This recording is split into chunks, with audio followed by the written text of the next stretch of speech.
Ladies and gentlemen, boys and girls, welcome to episode 180 of NerdPod Generations. As always, I am one of your illustrious hosts, Steve Taylor, along with the always lovely Al Judson. Hello, sir. Hello, friends and enemies. Hey, Steve, are you in my house right now? No. No. There's a blizzard. Quite literally a blizzard outside. Yeah. It's a blizzard so bad that Ted Cruz ran away. Yes, he is in Barbados or wherever the hell it is that he ran off to. Or he's a big baby. I'm sorry, he was dropping his kids off that last time. Yeah, that's what it was. It was his kid's fault. He was dropping them off, but then he was coming back because, you know, he's a great congressman or senator or whatever. Yeah, he's a piece of shit. Yeah, Texas, stop voting for him. I know gerrymandering and like a million, but like also just stop voting for him. And everyone knows that. Like everything I hear is everyone hates him, but they still will vote for him just because they don't want a Democrat. It's like, dude, why? It can't just be about politics. You got to actually have some kind of respect for the person, and no one has respect for him. Exactly. Not even other people in the industry have respect for him. Literally, no one has respect for him. No, not even a little bit. And then what I love, Al Franken once said, he goes, you know, what people have got to understand is I probably like Ted Cruz more than anyone in the Senate, and I hate Ted Cruz. The way he put it was so perfect. It's like, yeah, you know. There it is. Well, there's our political start to the show, everyone. Welcome to NerdPod Generations, episode 180. This is big episode 180, and if this is your first time listening to us, please go back and listen to our back catalog of 179 gems. And when you do, go to nerdpodgen.com, and on our main page, there's a link to our most recent podcast.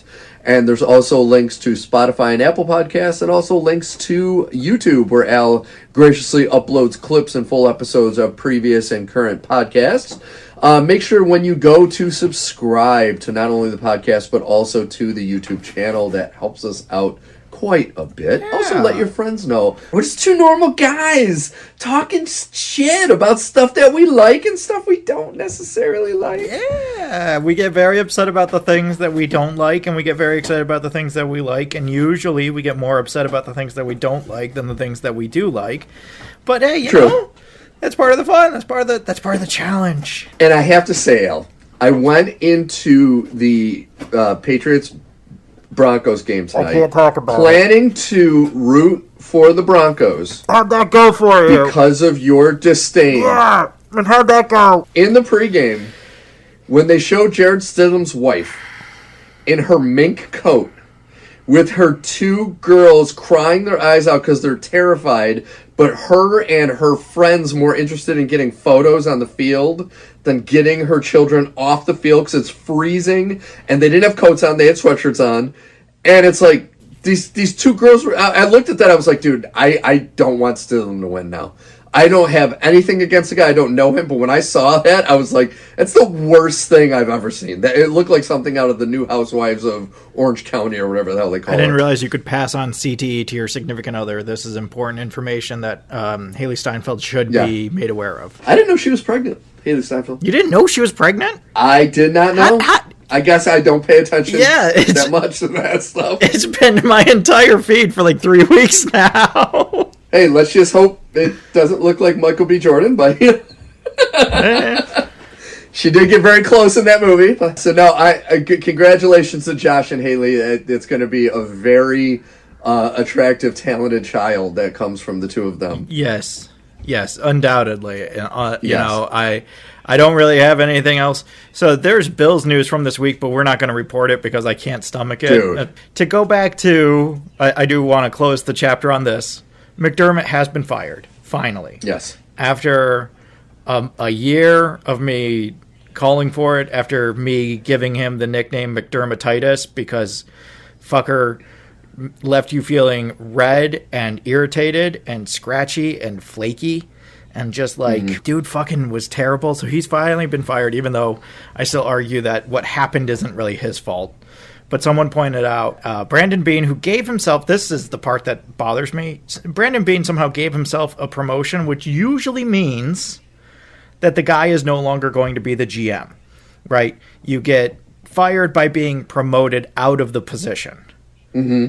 But not Brandon Beane. Brandon Beane somehow got promoted but is still the GM and is still in charge of all player personnel decisions and is going to be hiring the new head coach. Yeah, so he is the team president and GM. And I just like, why? No. You guys fucked it up. The way that this works is you promote them because you don't want to fire them. So you promote them so that they can't do the job anymore because they're not in that position anymore. And now you have a new GM to take over because the old GM was promoted.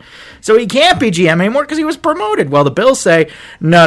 Yep. Not only are we going to put him in the position where he's still GM, but he's going to interview Phillip Rivers for the head coaching job. A guy that's only coached high school football. Oh, and he's going to interview fucking Joe Brady. Oh.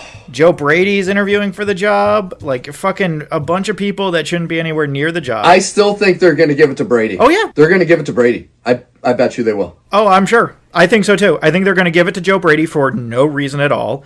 They're going to essentially just rerun it back with a bad defensive coordinator. What Brandon Beane needs to understand is that if we don't make it to the Super Bowl next year, I think he's fired.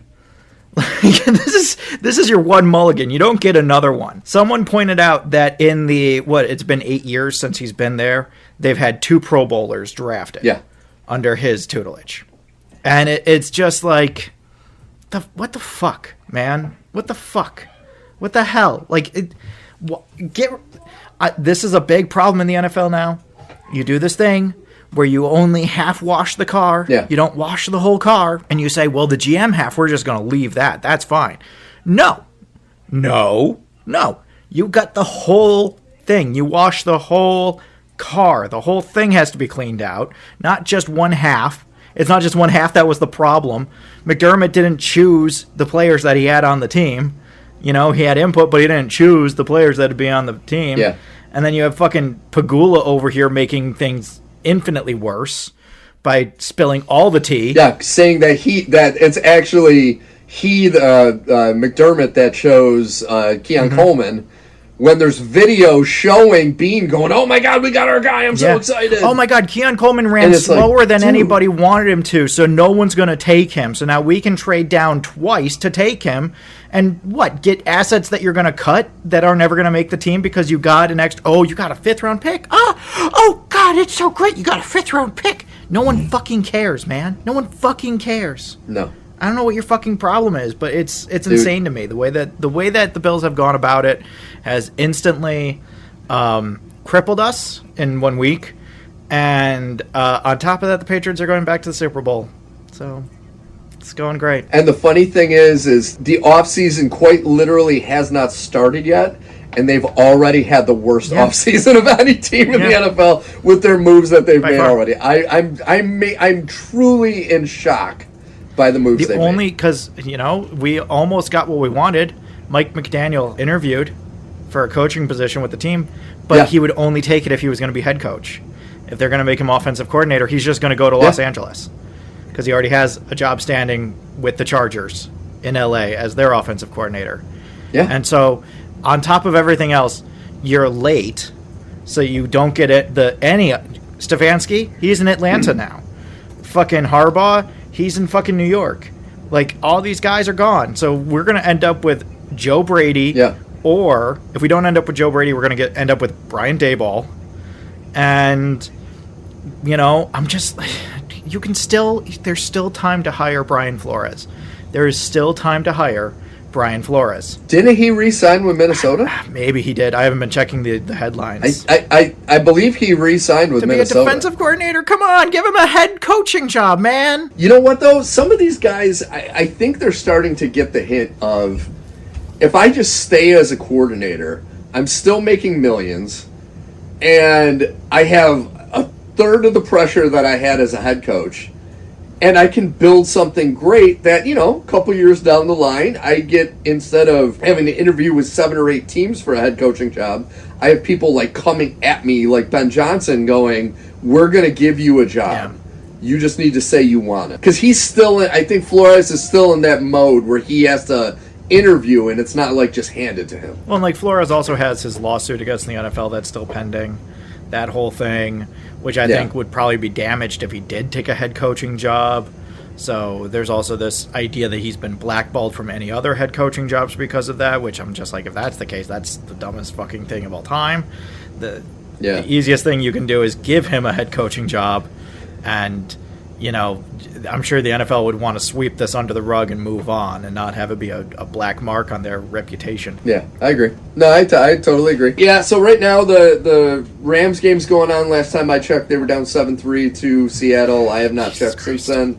But that game's going on. I honestly could care less about that game. I could really care less about most football now. The whole season ended last week. I checked out. I was done. I'm outie. Yeah. I'm done. I'm not doing this nonsense, you know? Like, this whole thing has been such bullshit. As much as I would like to have seen my team move on, it is kind of nice to be done with that for a little I was bit. getting there. I was getting to that point of, like, God, I just want my team to be out of it so I don't have to think about it anymore.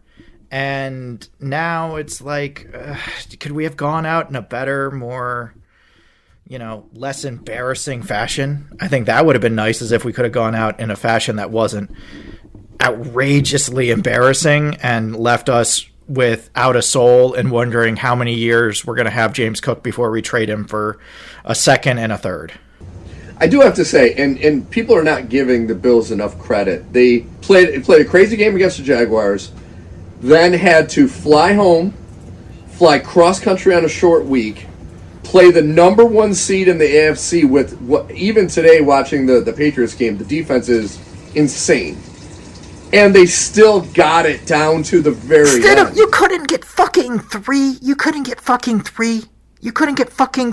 Like, fucking serious? They held the Patriots to 10 and you couldn't get 3? Yeah. Jesus fucking Christ. I don't know. That was crazy. But anyways, so that's football. It's pretty much done for us. Next time we talk football, I mean, we'll probably bring up whatever happens in the Super Bowl, but next time we really get into football won't be until the preseason little shoot-up we do in August. Yeah, I'm going to say the next things that are going to come up for football, unless stuff changes with the Super Bowl very significantly, I'm going to say that the next time we're going to talk about football is going to be when the Bills hire somebody or the draft. I don't think we're going to talk about football again before one of those two things happen, and only more as an update than as anything else. Which is fine by me, because I have a bunch of nerd stuff I need to get off my chest. I've been really diving deep into the nerddom, and let's get out of football zone. And man, today we have a big movie review we're doing for the main part, but we do start every episode, folks, with a tangent like we just went on, but then also with a little segment we like to call "What Have You Been Watch, Play, Read." And I'm going to start off this week because I have one individual thing, and then we're going to talk some trailer park stuff. So my individual thing is I did start rewatching season 3 of Picard. Okay. And I'm 3 episodes in, and man, I forgot how damn good that season was. Yeah, it got better. I know we had some issues with it. I have not hit the issues yet that I know I'm kind of waiting for it. But the more I'm watching it, I'm like, damn, this is really good. Yeah. Like, it's actually, even some of the awful parts with, like, the Worf side of it, where they're kind of figuring out who the red woman is and all that, and they're doing all that stuff with the Starfleet intelligence. That stuff was a little, I remember we weren't a big fan of, but even this time I'm like, it actually holds up. Like, it's holding up better. Yeah. I don't know if it's just because I'm far enough removed from it, because I think we kind of went in skeptical into season 3 because season 2 was such a letdown. Yeah. And it's really kind of hitting.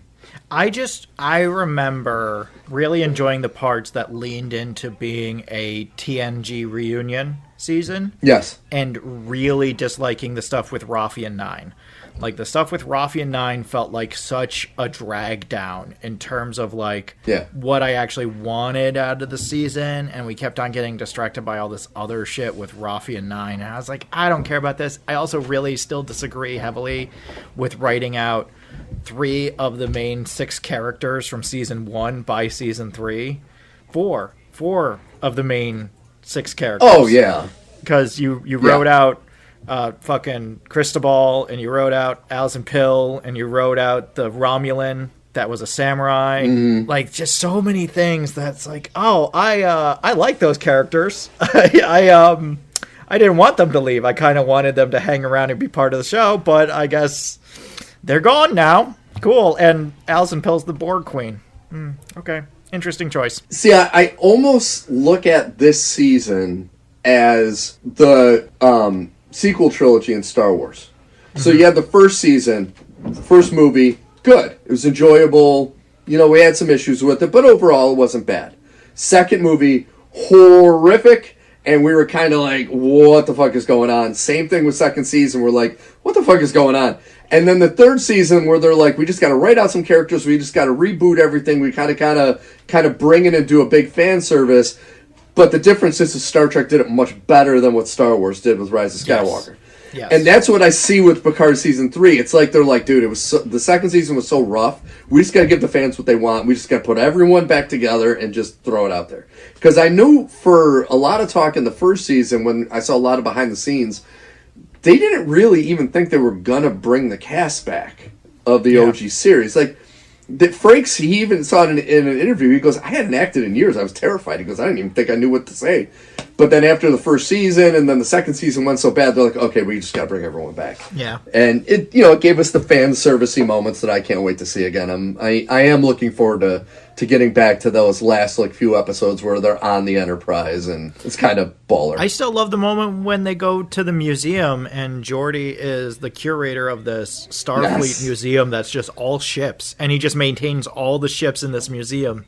And the original NC-17 whatever is in there. Yeah.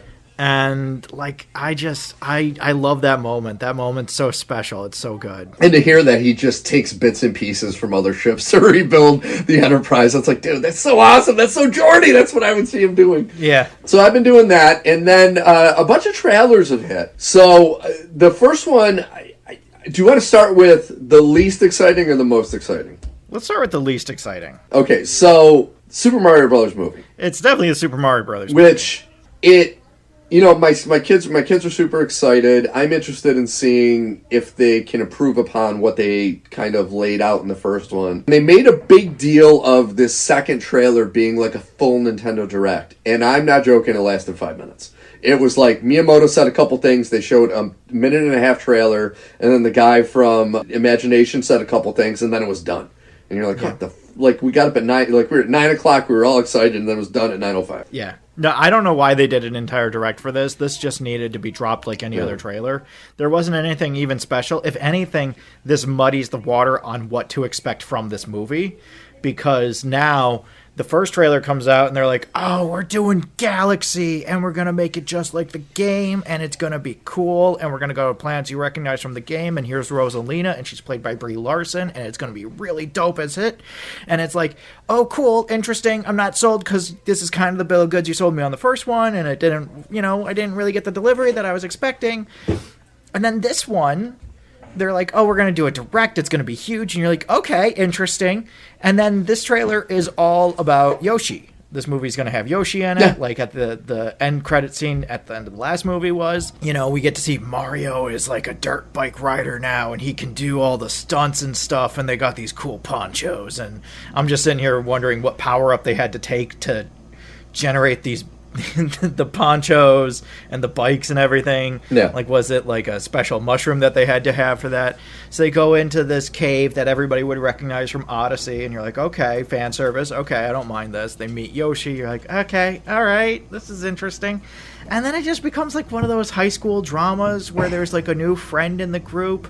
And like this has been done on sitcoms to death. Like Always Sunny did this in a sitcom, which is kind of funny because now you have Charlie Day doing Luigi and doing his whole like I'm not scared anymore. I'm scared. I'll be that guy tomorrow. And it's like I don't this to me. I get to the end of the trailer and I'm just kind of left being like I don't know what to do with this. So I know Yoshi is in Galaxy 2. I know that this doesn't break anything, but then you see Baby Mario and Baby Luigi, and you're like, okay, so now I'm really confused because, like, I know what this is going to be, and I know what this should mean, and those two things do not align. This is not going to be what it should be, and instead it's going to be like, oh, they take, like, a reverse mushroom, and they become babies, and now Toad and Yoshi have to carry them around all the time, and that's, like, the entire third act of the movie, and you're just like, okay, all right, this is the whole plan? This is my problem with the first movie. It's going to be my same problem with this movie. They're trying to fit in all the games into a single movie. And it's like, okay, so you got Odyssey. You have Galaxy. You have Yoshi's Island with the baby Mario and baby Luigi. You have all of these different things they're trying to fit in, and it's like, dude, just do like an Odyssey movie. Or if you're going to do Galaxy, just do Galaxy. You don't need to fit all of the different games into these. Like, they are set up for... You could do an OG Super Mario Brothers movie. You know, Super Mario Brothers 2, the American version with the weird dream sequence. You have your movies all set up, but they have to intertwine everything, and it's becoming kind of a mess. They have the villain from Super Mario Sunshine. And so it's just like, so you're doing Galaxy and Super Mario World and Super Mario Sunshine and Yoshi's Island. And Odyssey. And Odyssey. And it's just like, pick two. Listen, pick two. You can't do more than two. Yeah. Figure out a better idea than this, because this movie seems like it's made explicitly and only for children. Yes. Every time they do that, it always pisses me off, because you're leaving so much on the table. There's so many other generations of people that would be interested in this, and I would assume aren't interested in this Americanified, based on the 90s, terrible film with Bob Hoskins and the the terrible animated one from the mid 80s, and like, oh god, why do you feel like you have to, pledge allegiance to these failed projects from yesteryear? Wipe the taste from your mouth, forget all about them. I will never get over the fact that Mario and Luigi are from Brooklyn for no reason. Yeah. No one told them to do that. No one was expecting them to do that. No one sat around and said, oh, you remember how they were from Brooklyn in that really terrible 90s movie that everybody hates? It'd be like if you adapted The Grinch, but instead of using any of the original source material, you only use the Jim Carrey Grinch movie. And you're like, why? Yeah. That's only good for nostalgic reasons. There's nothing good about it metrically. If we're talking about actual things that you can take off the bone and use, there's nothing here. So why are we idolizing it like it's the best thing ever? Yeah, I don't understand it. So, that was kind of a letdown today, I'm not going to lie, mainly because it was something I was hoping for and hoping they had course corrected after that first trailer, which gave me a little bit of hope. Now I am feeling less and less hopeful after this trailer. I mean, not for nothing, but they didn't mention Rosalina, and they've never said Brie Larson's name in any of these directs. No. And I'm just left being like, I don't get this, man. I don't get this. As a way to go about things, this makes about as much sense as the way you make Pokemon games. I don't get this. Yeah, especially with the movie coming out in a couple months. Comes out in April. So it's like, it's coming out soon, and yeah, it's still very choppy of exactly what's going on and what we know. So, I mean, I don't know if that's a good or a bad thing, but like you said, they're making it so much for kids that I don't think there has to be a rhyme or reason to why things are the way they are. I mean, it's like the Minecraft movie. Ultimately, they're just gonna be like, who fucking cares? This is for kids. It's the Schumacher Batman and Robin approach. Yeah. This is for children. We don't have to make it good. We don't have to make it make sense. We don't have to follow our own rules, laws. Just get rid of all that shit and just make it for kids. And it's bright colors, and it's something for parents to put on for 2 hours in the background. And we're going to try and make it so it's not super obnoxious for the parents to listen to a million times. But as far as making it for the parents, that's where our ideas are going to end. We're not going to think anymore about making this for anybody else besides children, because we've decided that children are our only audience. And it's way easier to make stuff for them because they don't care about all this stuff, and they'll accept anything as garbagey as it is as canon. Yeah. Look at Marvel. Oh, my God. How many 8-year-olds that have been raised on Marvel for the last 10 years are like, oh, Marvel's great. And it's like, dude, you haven't even read a fucking comic. You don't know shit about Pokemon. Yeah. No, I hear you. Okay, so we need to move on to another part of my childhood, the Masters of the Universe trailer. So... Yes. The internet is of two minds on this one. So first off, you have the Jared Leto issue, who plays Skeletor. He plays Skeletor? Jared Leto Skeletor. You gotta be fucking shitting me. So once again, why do people keep giving him jobs? I don't know. But so once again, you have the Jared Leto effect that we need to take into account, even though they wisely don't have him saying anything, and it's just the CG Skeletor you see in the trailer. I gotta admit something. He-Man is not big enough. It's He-Man. He should look like the guy from Reacher. He would, that's not, you're not wrong. You're not wrong about that. You would have to have a completely different body type. Like the guy that they have is super ripped. He's ripped as shit, but he's not, he's not Alan Richardson wide. He's not even like a Henry Cavill. You know what I mean? He, like, watching him swing the sword, and you're like, I got back muscles as big as that guy. It's like, when you think He-Man, like, you think about the Dolph Lundgren one. Dolph Lundgren was jacked and huge. And it's like, he looked like He-Man. It's like, okay, Ivan Drago is He-Man. Like, that's what you got to aim for. When I saw this guy on screen, I'm like, okay, when he's the prince, yeah, I can absolutely buy it. He looks the part. He's got the hair. He's got the charisma. He looks fine. But then when he changed into He-Man, I was like, oh. I mean, I know I don't want to sound like I'm doing some kind of body shaming or something, but it's like, dude, you're playing He-Man. It's like somebody playing Arnold Schwarzenegger in a movie and having, like, Jim Carrey play Schwarzenegger. It's like, no, dude, you're playing He-Man. You have to be massive. You have to be this giant human being. And he's big, like you said, he's big, but he's not He-Man big. I know there are actors that are bigger than him that would fit that look better than what this guy does. And that really threw me off when I saw the trailer, because I'm like, oh, that's what he looks like? Okay. Because they wait till really the end to show him in He-Man form. Oh yeah, we don't see him in his loincloth until the end of the trailer. I didn't have an issue with it, but I definitely see where you're coming from with it, because, like, in order to get the kind of scope that we are looking for, you would need to go out and get a power lifter or a bodybuilder of some kind, like a Schwarzenegger, like a Lou Ferrigno, and teach them to act, which might work with He-Man being kind of like an off-planet kind of guy. He doesn't quite fit in with everything else. I think that's the only way, because, like, I do agree with you. I'm looking at He-Man, and I'm, like, missing, like, the neck roll that you see on NFL players. Yeah. Where, like, their deltoids are just insane. But, at the same time, I get it. I would take Hugh Jackman in The Wolverine, the one where it takes place in Japan. The scene where he's, like, shirtless, and you're like, that physique is what He-Man should look like. Like, that's like a minimum of what I think they get to that. I think the issue is just that he doesn't look like I agree with you in this sense. He should look like a professional athlete. Like, he should look like this is all he does. This is closer to, like, a Johnny Cage, where it's like what he does on weekends, but he's not, like, devoted to it. Like, this should be all he does is lift and lift and lift and lift and lift.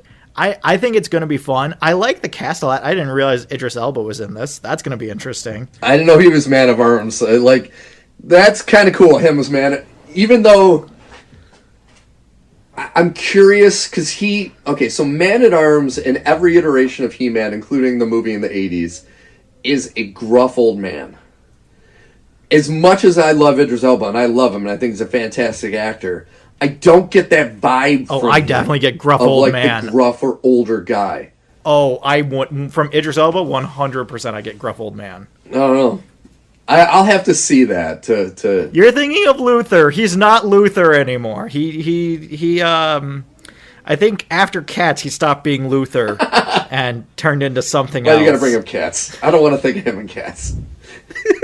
He's my boy. He should not be in Cats. I don't want to think of anybody in Cats. No. I love Luther. And by the way, folks, if you've not seen the British cop drama Luther, it's awesome. You got to see Luther. But I'm also excited to see Ella Purnell. I love Ella Purnell. I'm excited to see her in this. When I found out that she was She-Ra, I was like, okay, all right, I can get behind that. That's fun.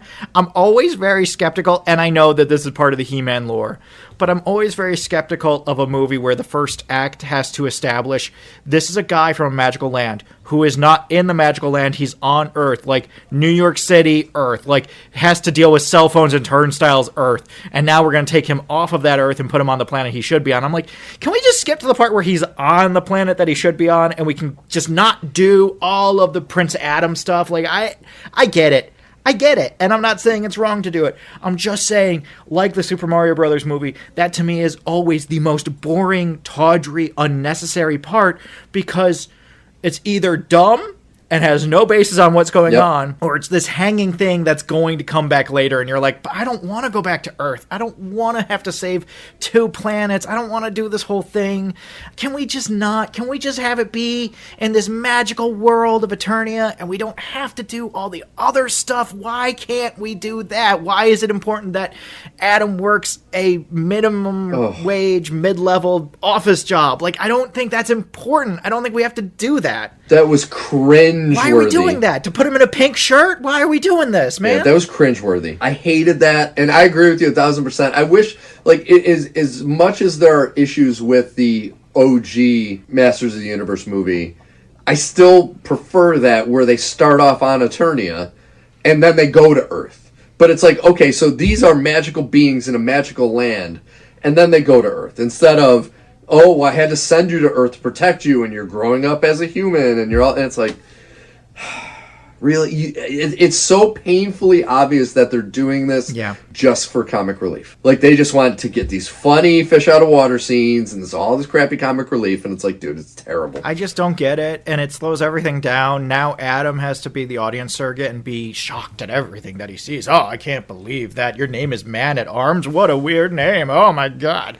And it's like, this is stupid. Yeah. This is stupid, and it degrades the elements of the story that the fans are here to see in the first place. So, like, I'm not even, like, a He-Man fan. I'm just saying, like, as someone who's watched Marvel do this so many times, you don't need to do it. You don't need to start the character at 0.01, where, like, they are pre-born, and we have to watch them be born and then grow up, and then we can get to the adventure after 50 minutes of watching this character that I should care about, but I don't, because his problems are my problems, and I don't want to watch someone else have my problems and then be given a magical solution to not have to deal with my problems anymore, and now they get to go and do something. I don't want this man. I'm not here for it. I don't want to know what his Starbucks order is. I don't want to know how he does his taxes. I don't want to know what his apartment looks like, man. I don't want this shit. Get it out of here. Yeah. So I'm a little skeptical, but, you know, once again, it's something I grew up with childhood, so I'm kind of curious to see what it's going to look like. It better be better than the Dolph Lundgren one. If it's not, they got some big issues. It looked good. I'll say this. As much as we disagree about, like, how he needs to look and everything, I think the look of the movie is good, and I think the pacing and style of the trailer sells it well. So now it's just down to whether the movie actually does that, or if it pulls a Marvel and it's like, well, I sold you a bill of goods, but I have no intention of actually doing that. And Jared Leto. That's a problem. I didn't know about that problem until now, but now I know it. It's definitely a problem. It's going to be a massive problem, especially after Tron Ares bombed. Jesus. Now, the final one I want to talk about is the new Darth Maul animated show coming to Disney+. Yeah. Which I found out is going to be like a tight, I believe it's 9-episode limited series. Sounds right. So it's not going to be this long-running series.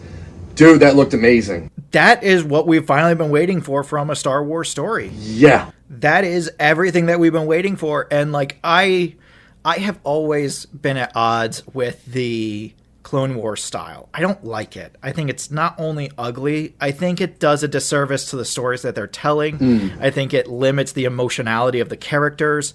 I think it immediately makes it harder to root for anybody in the story, because all you can think about is their weird clay hair and, like, the proportions being wrong, and, like, Star Wars has a very specific look, and this is not that look, but then they've tried over the last 20 years to make it that look, and I've never understood it. I don't like that style. Holy shit, this looks really cool. It looks so good. Immediately, like, so interested in this. The tone, the pace, the style of it. This is what we've been waiting for. And I do think that Star Wars would benefit from taking a more animated approach to things over some of the live action stuff. But also, I'm hoping they've learned from Andor that taking a darker approach to the material is the way they need to go, because this is insanely violent, very dark, and the part that I agree with you on the animation, and it looks like they've adjusted this animation a little bit. It still has a little bit of the Clone Wars, yes, but it's been, the lighting in this is unfucking freaking believable. Yeah, I would agree with that because that's always been an issue. Because I remember watching Rebels, and just when you say the lighting is incredible, just thinking back to Rebels, the lighting was always so flat in Rebels. There wasn't any dimensionality to the lighting. It was just so flat and one-dimensional, and it was very much like just light the scene. We don't have to worry about anything else. And this, I think, looks great for not liking the animation and style as much as I don't. I think it looks great. I'm very interested in it. It is so much more alive than so many other Star Wars projects have been. Yeah. Like, right out the gate. Like, this has more soul in it than Ahsoka. This has more soul in it than fucking Acolyte ever could hope to. You can tell that this is made by people that really, really care about Star Wars, genuinely care about Star Wars, and not just what's-his-nuts, Filoni, who is now in charge of the whole thing, but Sam Witwer, who has voiced Darth Maul since Ray Park stopped being Darth Maul. Yeah. Sam Witwer is an insane Star Wars guy. He played the guy in Force Unleashed. He did the mocap for that guy. And ever since then, he has been tied at the hip to Star Wars. And the guy is just like, he's Henry Cavill levels of encyclopedia. I didn't know he did some Palpatine work, too, in some of the animateds, which I didn't know he did that also. Yeah. Yeah, his voice work is amazing. Yeah, no, he's great. I'm always super impressed with him. Yeah, I'm so hopeful. And so as long as, like, they're holding true to the people that are making it and not allowing themselves to be bullied off of this land, you know, because, like, that's one of the things is that Rebels, I think, if we look at Rebels and we look at Ahsoka, where Ahsoka is essentially the last season of Rebels as, like, a spinoff, Rebels, as silly and childish as it was at times, the last, like, 6 episodes of Rebels are really dark and really intense. I look at this, and this is so much closer to that style and feel. And it doesn't feel like The Bad Batch, where you needed to watch all 18 million seasons of Clone Wars in order to care about any of the characters. And it doesn't feel like Ahsoka, where you have to watch all 5 seasons of Rebels to know anybody or what the fuck is going on. And it just feels like, oh, here's Darth Maul. Here's a bunch of characters nobody's ever heard of. Maybe if you're, like, a hardcore Star Wars fan, you'll be able to pick out who's who, but, like, generally speaking, most people aren't going to know them, but everybody knows Darth Maul. So this is just going to be what Darth Maul is doing. Is he a good guy? Is he a bad guy? We're going to find out. And so I'm genuinely curious about this. Yeah, no, it looks amazing. I like how they're doing the release, and I'm 99% sure on this. I'm trying to remember exactly, but it comes out in March, and the last episode airs on May the 4th.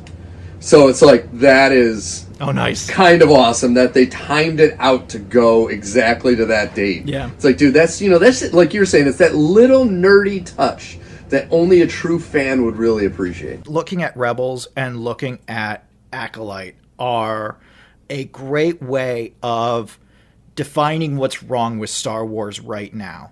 Because you look at the Acolyte, and the Acolyte is just about doing the incredibly simple thing of saying, hey, you know God and you know the devil? Well, what if God was the devil and the devil was God? Crazy, right? What if the guy that was the bad guy this whole time was actually the good guy trying to do the right thing, and the guy that we all thought was the right person was actually the devil, and we've all been terrible individuals on his behalf? And it's like, this isn't writing. This is just garbage where you don't acknowledge any of the history of Star Wars, and because of that, it makes no fucking sense the entire time. You're just like, I don't understand where any of this comes from.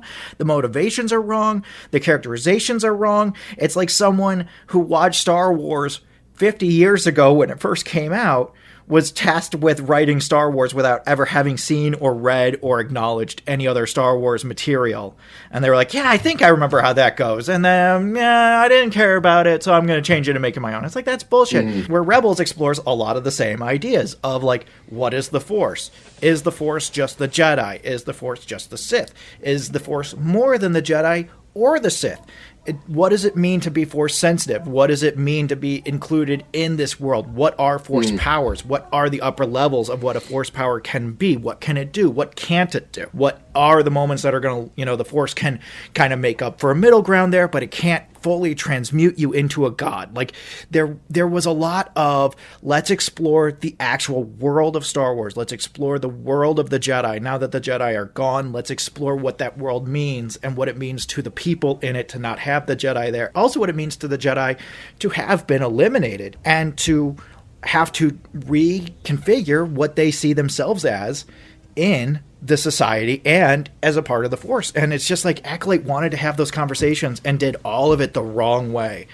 And so it's just like, if they can hold closer to other Star Wars animated series, I think that could be really, really special. Yeah, I agree with you. I'm very excited for this. I can't wait for it to come out. And before we move on to you, I just want to do a quick update. As of right now, with a minute left in the second quarter, the Rams are up 13-10 over the Seahawks.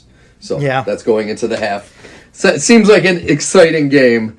So what do you got going on there, my friend? So I've been doing a few things. I've been playing around with a few things. I did want to do a quick acknowledgement. I've been rewatching Futurama, which I know we both really enjoy. Oh, I love it. It's really fun, especially now that we're so far removed. I was watching an episode from season 3. And as a sight joke, as just a visual gag, they have a manhole cover with the PJs logo on it. And I'm just like, that's awesome. Shit.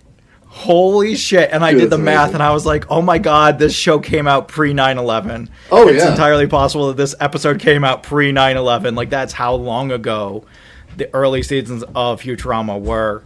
And God, I love that show. I never would have thought that one of the weird things that I'm grateful to see that I don't see that often anymore is just something like Bender smoking a cigar. Yes. Like, that's something that we just don't see that much in cartoons, including Futurama. Futurama has also moved away from some of those tobacco ideologies that were a part of Bender's character. Now he just steals booze instead of really expensive cigars. Mm-hmm. And it's just like, but I love that show.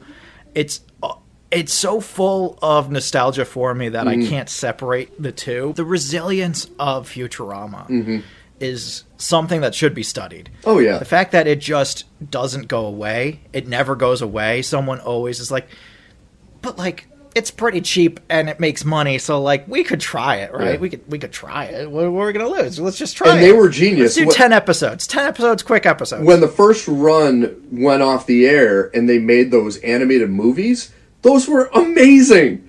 And that's what brought the interest back. This is what I'm talking about. But the movies were so good. I love every one of them. Exactly. When I watched Bender's Big Score, I was like, oh shit, this is what they can do. Yeah. Without these, Fox, peeking in and being like, well, you can't do that. And all these other things. It's like, okay, well, fuck it. We're going to get rid of all the rules. We're going to tear the limiters off. We're going to see what we can do. And Bender's Big Score is so good. So good. And, all of them are good. Some of them are of median quality, but I like all of them to some degree. Yeah. And I think all of them are really fun on some level. I really love the last one. I really love just like it, because it's the way that these movies work is that it's not just, what is it? It's like 4 episodes. It's 2 hours, so it's like 4 episodes of Futurama, basically. It essentially just like takes a bunch of storylines and expands them out to a 4-episode arc. But they're still stupid Futurama storylines. So it's like Fry gets hit in the head with a thing, and it makes it so that now he has psychic powers, so he has to wear a tinfoil hat everywhere he goes. Meanwhile, Leela's doing this thing where she's an environmentalist on Mars. Meanwhile, the professor is signing over land to Amy's parents on a cheap deal so that they can make a golf course. Meanwhile, Amy is also trying to be a golfer, but her dad doesn't want her to be. Meanwhile, and it's just like all of these things are going on, and they all at some point come back together. And that moment when it all ties back together is always just like, I just love it every time. I can't get over it. It's so good. It's so great. And here's a take that might get me banned from nerd standings. I honestly prefer Futurama over The Simpsons. I love The Simpsons, and there are a lot of great episodes that I love, but thinking back to Futurama, I always kind of, I don't know if it's just because I have more of an interest in science fiction, but I always was leaned more towards that show than I did The Simpsons. I think that Futurama can do things that The Simpsons never can, and is not allowed to, honestly. Having elements like having no children There's no kids. We don't have to go to school and go to class and deal with mean bullies and stuff. There's no kids. There's just a bunch of coworkers getting into shenanigans, and sometimes there are kids, and sometimes there are bullies, and sometimes stuff is like high school, but it's always as a bit, and it's never like a coming-of-age type thing. There is coming-of-age stuff in there because it's honestly one of the most heartfelt shows I've ever seen in my life. But like, oh yeah, the one with the dog. Oh my god! But then on top of it, you have stuff like the math jokes, the innumerable, endless math jokes throughout the entire thing. Simple things, dumb things, like when they're running away in the very first Bender episode. wanting to have sex with every vending machine that he walks by. Well, just like this idea that in the very first episode of the show, Bender and Fry are running along trying to hide from Leela. And Bender says, we'll hide in the head museum. It's free on Tuesdays. And if you look at the year 3000, the day, January 1st, is a Tuesday because they did the math and they found out what day it's going to be. That's awesome. And there's stuff like that everywhere. There's one of those classic body swap episodes in the newer seasons where they're like, quirky body swap stuff. But the bit is that there is a significant, very real math problem at the center of the episode. And it keeps on coming up, and they keep on having to bring in smarter and smarter characters to solve this math problem. And, I remember when that episode came out, mathematicians came out, and they were like, no, you guys don't understand how incredibly smart this is. This is like grad school level calculus. Like, this is so smart, and nobody is giving them the time of day because they're just like, oh, it's a silly body swap episode. Like, that's Futurama, is that you have like a lot of shit and piss jokes, a lot of vomiting, a lot of people's butts, a lot of old people doing things that you don't want to see old people do, and then also extremely complicated math and some of the most heartfelt, emotional moments you've ever seen on a television show. Yep. And they have like 5 goodbyes, and all of them work. And a lot of Richard Nixon's head, too. Yes. Oh, my God. And then there's that, too. Yeah, it's true. No, I love it. I love it. That's awesome that you're rewatching it. I definitely want to go back. I have not seen... I think I've only seen one episode of the new seasons that are on Hulu. I definitely got to watch those. The first season on Hulu I watched. It was okay. It was okay. Okay. The problem is that because Futurama has ended so many times, they've had some really banger endings, and the one that they had when they got canceled by Comedy Central is actually, like, I think the way that the series should end. It has, like, this incredibly emotional ending, and you just are left kind of being like, yeah, that's the way the story should end. That's where we should end up. And then Hulu starts it again. Is that the one where Leela and Fry grow old together? Yeah, they get stuck in between time. And so nothing else is happening, but they still age normally. And they just live their lives quietly in this world where no one else can move. But like, again, because it's Futurama, when Hulu restarts the series, they still find a way to explain everything that happened and why that's all still canon and that all still happened. Which is awesome. But we're also going to continue moving forward with the story. So like, they do things like in season 3, Amy and her boyfriend get pregnant. And her boyfriend gives birth to a clutch of eggs because her boyfriend is an amphibian man. Oh, yes, that's right. For the Hulu season, there's an episode where it's been 20 years, like Amy says, and the kids are coming out of the pond, and we meet Amy and Kif's kids because they've had time to gestate in the pond. And they're 3 different ages because there were 3 different temperatures in the pond, so they all progressed at different rates.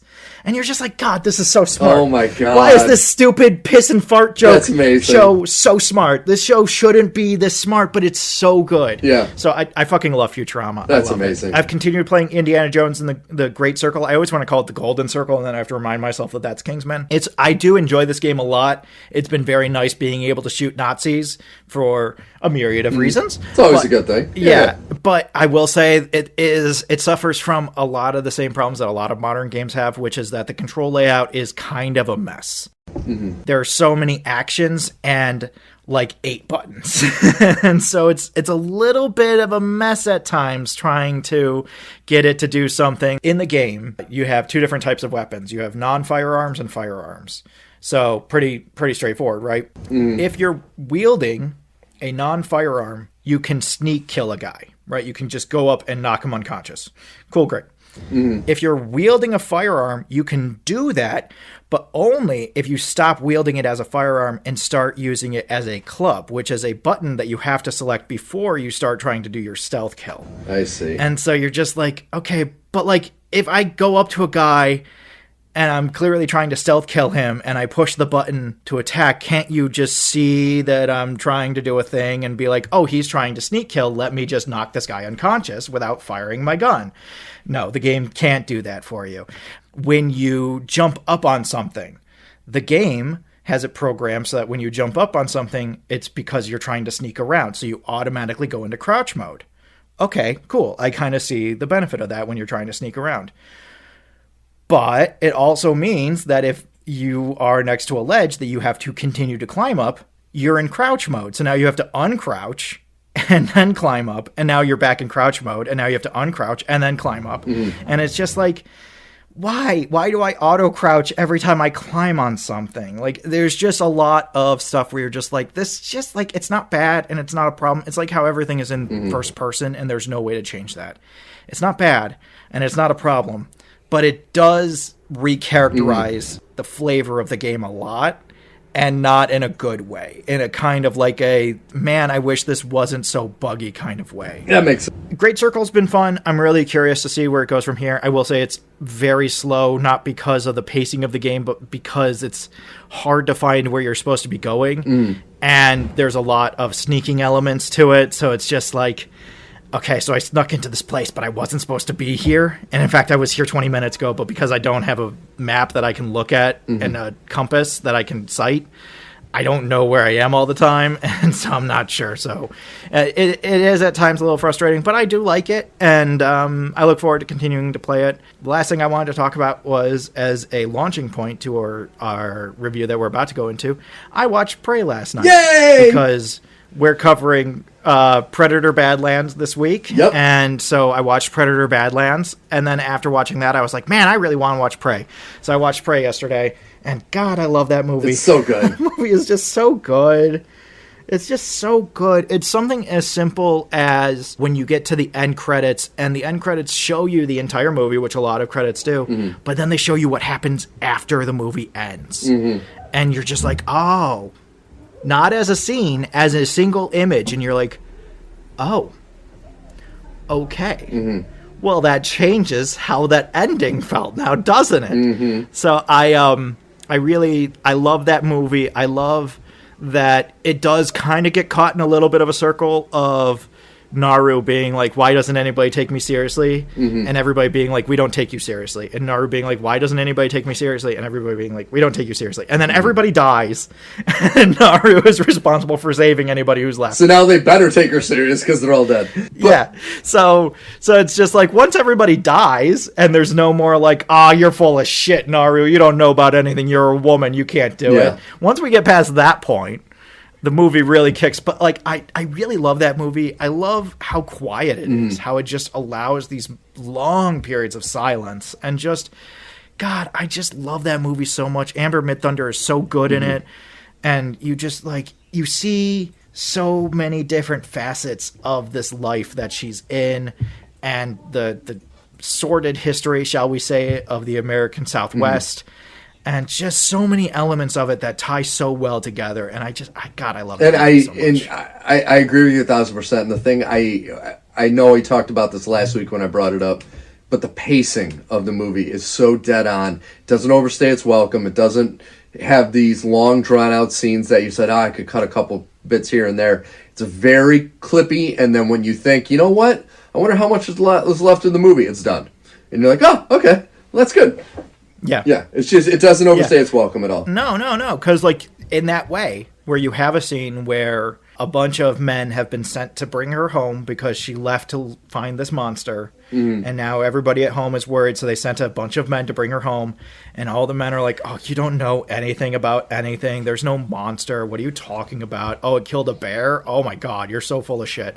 And they hear something in the woods, and they shoot a possum, and they're like, oh, look, a possum, blah, blah, blah. And you're like, okay, all right, how is this going to... No, all those guys die within the next 2 minutes. Like, they're all just dead. Yeah, in a very, very fun way, too. Yeah.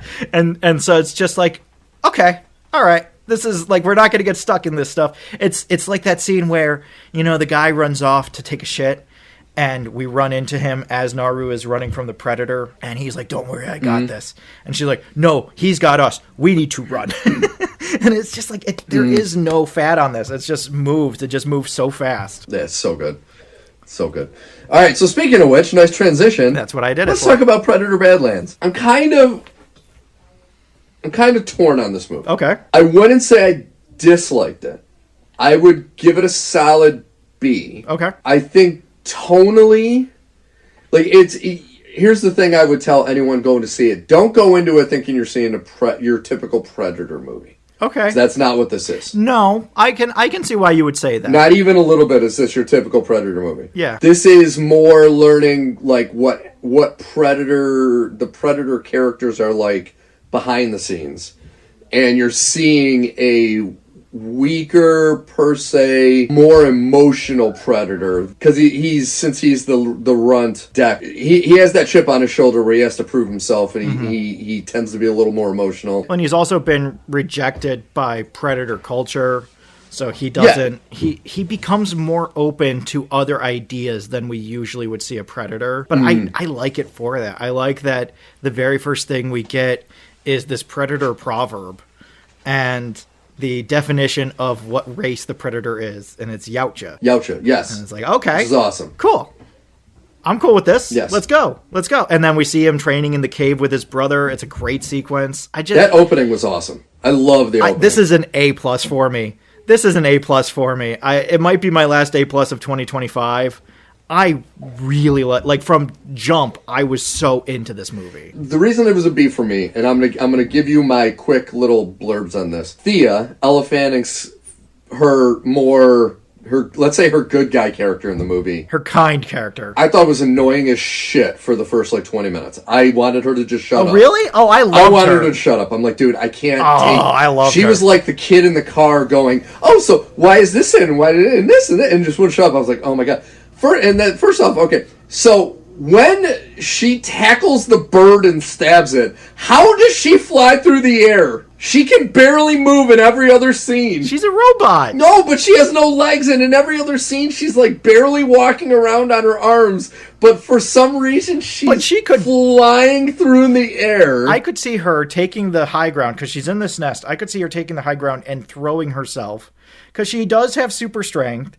So I could see her throwing herself bodily from the nest to the bird. But here's the thing. Where the nest where she was stuck and where he was fighting the bird, really far. Like, there's super strength, and then there's a robot that's half dead, missing half its body, flying like 50 feet through the air to stab a creature. Half the way to fling over there. Yeah, half the way. She did redeem herself in the second half. I enjoyed her in the second half. My only other thing I didn't quite love was the Connolly sidekick. Was it Bud? I love the monkey. Oh my God. But it was like you learn that it's not a monkey, it's the son of the creature that Deck is trying to kill. Yeah. I don't know, to me it's like, okay, I'm not one of those people that's like, a Predator movie has to be like Predator 1 and 2. It just has to be. You know, I love Prey, I love all this stuff. The tone with the comic relief with that creature, I was like there were a couple of moments where I'm like, I don't necessarily love it. I'm not saying it was a complete wipeout. Like I said, I give it a solid B. I will watch it again. I didn't hate it. I did enjoy the movie. It's just the little things, those couple little things. I like, there are some of the scenes, once again, the opening of the movie is spectacular.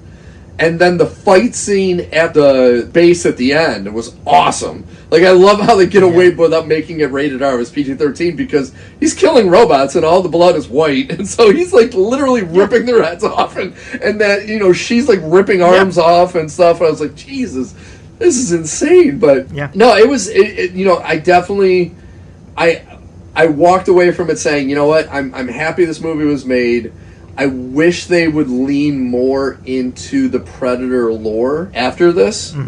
because this is the first time we've seen anything like behind the scenes, really. There are little blurbs here and there in some of the previous movies. This is the first time you see like interaction between predators where they're actually like conversing. I think in Killer of Killers there was a little bit of that at the end, but here they're like having conversations. The brother dynamic was awesome, and then like honestly, Deck throughout the movie, I loved watching his character progression. Like, I thought he was great. I thought Deck was great from start to finish. Yeah. Loved the character. Well, that's one of the things that I really liked about this movie was that it did something that I've been waiting for Hollywood to be brave enough to do for a while now, which is to have a character who is your lead who doesn't speak English. And he doesn't speak some other language either. He doesn't speak any language that we can understand. So any language is going to be in subtitle form. And I just love the beginning of this movie because of that, because you have all of these dynamics playing out between these two brothers and their father in this culture where weakness is not tolerated. Capital N, not tolerated. And so just the idea that the runt is still alive is an insult to the father. And the brother was always supposed to kill him. He wasn't supposed to train him. He definitely wasn't supposed to give him a hunt. And now the brother, Kui, is like, no. Like, let's give Deck a chance. Let's give him a shot. He deserves a chance. He's worked really hard. And the dad's like, are you fucking kidding? You're dead. You're dead to me. I'm done. And not like, I won't give you money for Starbucks, dead to me. Like, kills him on the spot, dead to me. Deck gets sent to this planet. They do this thing that I usually find annoying, but here I thought really helped the story. They strip him of all of his toys. He doesn't have anything. He lands and he's putting out all of his gear and he's going through everything and you're like, oh, that bow's sick, that bow's really cool. And then this tree monster comes along and steals everything and nearly kills him. And you're like, so he's got nothing. Now you have an undersized predator, Yautja, on his own, rejected by everyone and everything on a planet that is hell-bent on killing him. I love this planet. Yeah. I love that everything on this planet is meant to kill you. That scene was very Metroid-like, where it's like, okay, you have all these things. Nope, we're going to take it all away, and then you need to just find a way to... Because and sometimes some of those come back to him, and you're like, oh, okay, so he's like getting little bits, and how he uses the environment was really cool. Using the creatures as weapons and the grass and stuff. That's one of the things I really loved was that like you're saying, in Metroid, you spend the game getting all your equipment back. So you can storm the castle with all of your best stuff and all the stuff that you showed up at the beginning of the game and did the tutorial with, where it makes you feel like a god, and you're like, oh, hell yeah. He doesn't get his shit back. Elle Fanning's evil sister takes all of his shit. Yeah. And now he has none of his shit. And he has to build all his own shit from scratch. And so he uses everything from this planet that is hell-bent on killing anything that walks on it to create this really cool power suit. And, like, I don't know. I kind of love this movie because while you could definitely say that it's cliche in a lot of ways, it does follow a very methodical roadmap for how to do everything and how to lay everything out. I really loved how everything came together.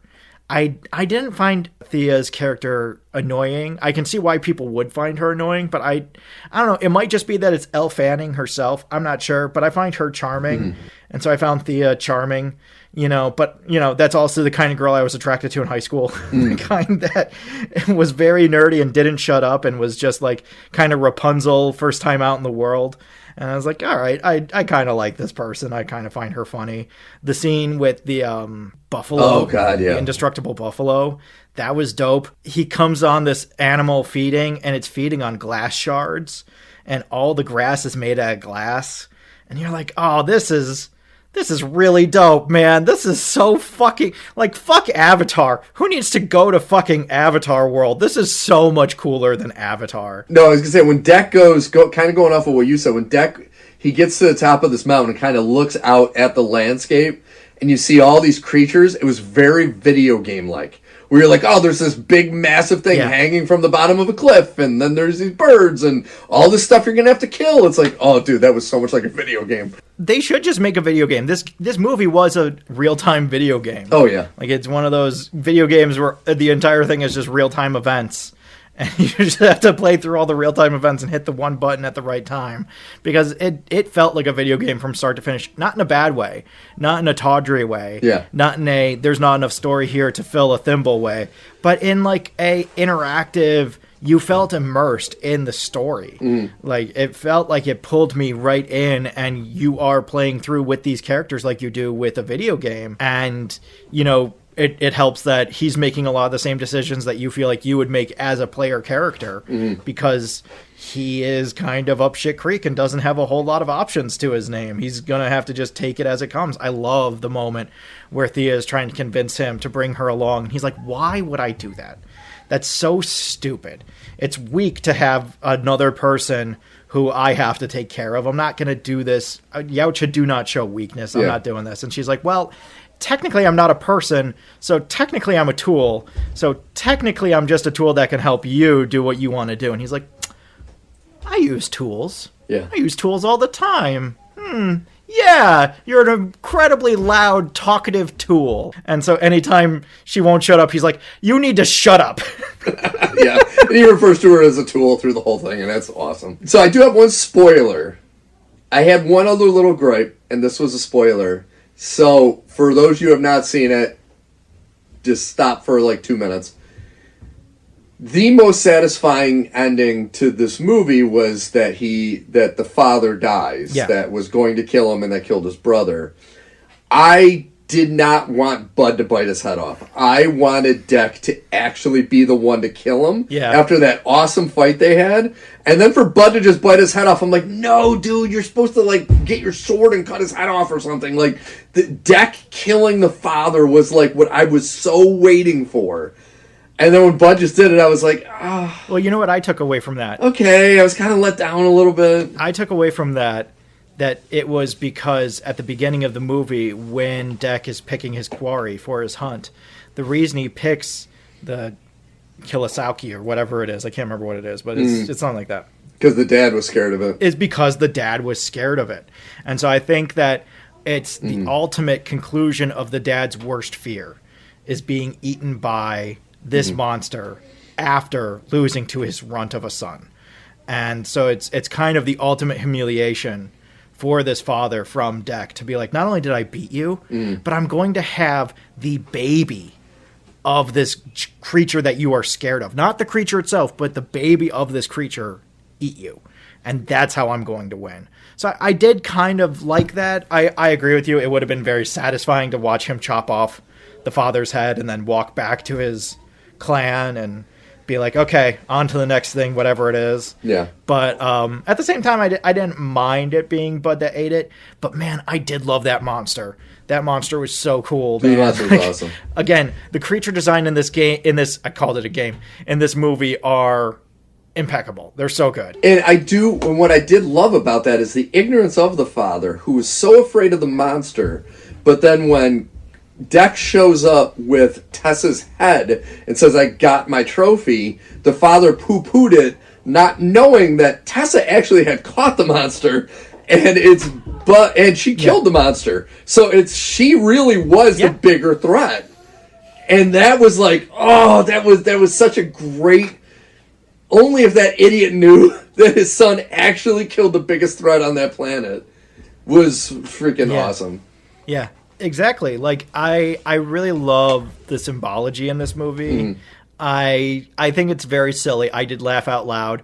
But I can, at this point in this societal run that we're on right now, I can appreciate any Hollywood writer trying to come in and reclaim what lone wolf means and change its meaning back to something more palatable than what it has come to mean in society. And so, yes, there is an entire sequence where Thea talks about the earth creature, the wolf, and what it means to be an alpha wolf. And I'm like, okay, all right, this is stupid. But I did think about it, and I was like, okay, if ultimately what we're trying to accomplish here is to reclaim what it means to be an alpha and change it from everybody serves me to I serve everyone. Yeah. I think that is a reasonable thing to bring into play here.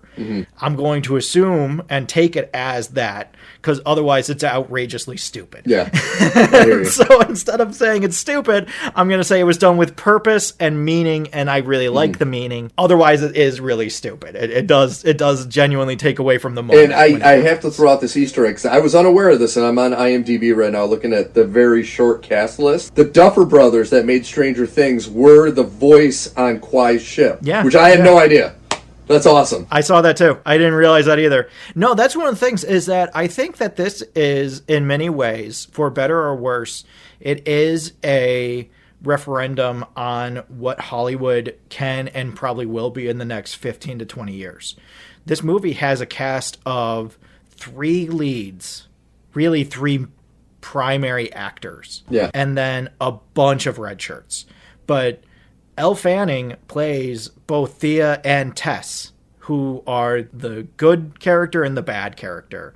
And so you have Elle Fanning as Thea, the friendly Rapunzel type, trying to do her best and very curious about getting out of the lab and exploring the world and getting real world experience. And then you have Tessa, who is Mother's hand on the planet, and she will not disappoint Mother again, and she is much more mechanical, much more focused on what needs to be done to accomplish this goal. I think it's really fun because it does remind me, like, if you take this and you take Mandalorian, where they, like, I am not saying I don't want sets. I do want sets. I very much want sets. But this movie gets away without really having sets, but it still has a full dynamic world that's all built in a computer. And it doesn't really have a cast. It has like 2 or 3 people, but it still has a very full cast. You don't feel like there should be more or less characters. You feel like the characters, as the story is told, are perfect for the story that's being told. I want more movies like Frankenstein, 100%. We get more movies like this, I won't be mad, as long as they are of this level of quality and attention. If you take Tron Legacy and you made it like this, it would make Tron Legacy somehow worse than it already was, and it was already really bad. But I thought Badlands was a fun change. Yeah, and I hope that even, like, whatever Dan Trachtenberg does from here on out, I hope he is connected to this franchise as, like, the Dave Filoni of the Predator franchise, because he truly has reinvigorated this franchise to where I think they're still kind of spinning their wheels with Alien, trying to figure it out. I did have a question on one thing. Yeah. So this, with the Wayland Corporation, you assume this is taking place in the future of Earth. Way in the future. Why does Kwai's ship have a T-Rex skull on the wall of his ship? That, I was like, unless there's, like, space T-Rexes, or it takes place in, like, Jurassic World time, too, because I'm like, there's a T-Rex skull on the wall of Kwai's ship, and you're not supposed to put trophies in your ship that you didn't catch. So that's, like, kind of always been the thing with Predator. It's like, your trophies are the ones you hang, and he had a T-Rex skull. I didn't quite understand where the hell that was from. I agree with you. I like, again, if I can give a little bit of fandom spin to it, I like the idea, and they may have mentioned this in The Predators. I don't know if they did or not. Oh, yeah, the Adrian Brody one. But this idea of, like, a training planet where they've taken monsters from other planets and they leave them on this planet for predators to fight. Got you. Okay, that would make sense. Yeah, I think they bring that up. So, like, I like the idea of, like, oh, everybody has a T-Rex. Like, that, you can't pass training without killing a T-Rex. You have to kill a T-Rex if you pass training. Yeah. But, like, again, I am just spitballing and making up shit. I don't have evidence for this beyond, like, I think there was a line about it 20 years ago. No, what I do love about this is that this is what I want to see from every franchise. I want you to get one guy who has a very real, very visceral vision for what he thinks this should be, and then just give him rein and don't do anything to get in the way. If he wants to make 2 Predator movies in 1 year, make 2 Predator movies in 1 year. If he wants to have one be animated and one be live action, go right ahead. If he wants to have one have a cast of 6 people in it, knock it out. I love how they've allowed this to propagate, because it is true. Like, if you look at Alien, during a longer period of time, because Prometheus came out in, like, what, 2013, 2014, something like that? There's something like that, yeah. So since then, they've been trying different things to try and make Alien more interesting and more meaningful in the modern age. And then Predator came in and was like, bing, bang, boom, 1, 2, 3, done, got it, I'm in. Yeah. I know exactly what to do, and I know just what buttons to press. And it's just like Alien has become so up its own butt about everything, and just like I fully lost the thread on anything, and none of it makes any sense anymore. The stuff that I thought I understood, I don't understand anymore. And Predator is just like, oh yeah, they have a complicated society that is both ruthless and incredibly merciful depending on exact circumstances in a specific instance. I find this so much more interesting, and it finally got us a real Weyland-Yutani connection without it being from Alien v Predator. Yes. You know, I think that means a lot to not have AVP or AVP Requiem be the first time that you see Weyland-Yutani presence in a movie with a Predator in it. No, I agree.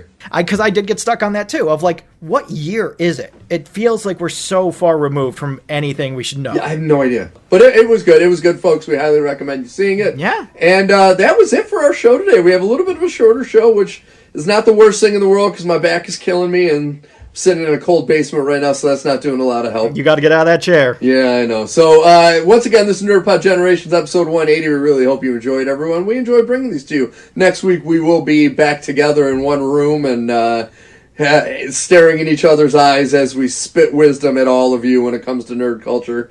But once again, if this is your first time listening to us, go to nerdpodgen.com. Make sure you subscribe to the podcast and the YouTube channel. And also on the last page of the website, there's a place for you to leave an email for us. Let us know what you think of the show. Let us know if you have a topic you want us to talk about. If it's nerdy, we'll talk about anything. That's what we kind of love to do. So, Al, on our website, we have some really great artwork. And for our podcast, we have great music. Who does our music and artwork? I feel like there was something dirty back there when you said spitting wisdom while we're in the same room looking into each other's eyes. There's something in there. I can't string it together, but it's there. And I'm sure the internet will help me with it. There's always something. Our art is by Kortney Howell. Our music is by Brendan Williams and James Connolly. I am Alfred Judson. And I'm Steve Taylor Freezing. And until next week, friends and enemies, survive, stay warm, elect officials that aren't going to flee your state when a storm falls upon you. I'm into that, brother. And food for thought, if we're going to name storms, can we start naming them after monsters so it sounds like a kaiju is going to take over the entire southern region of the U.S.? Yes. That would be amazing. Winter Storm Yeti. Oh, right? That would be amazing. Just start buying them from Toho. It's like, oh, it's Winter Storm Gamera is coming. Oh, nice. No. Oh, God.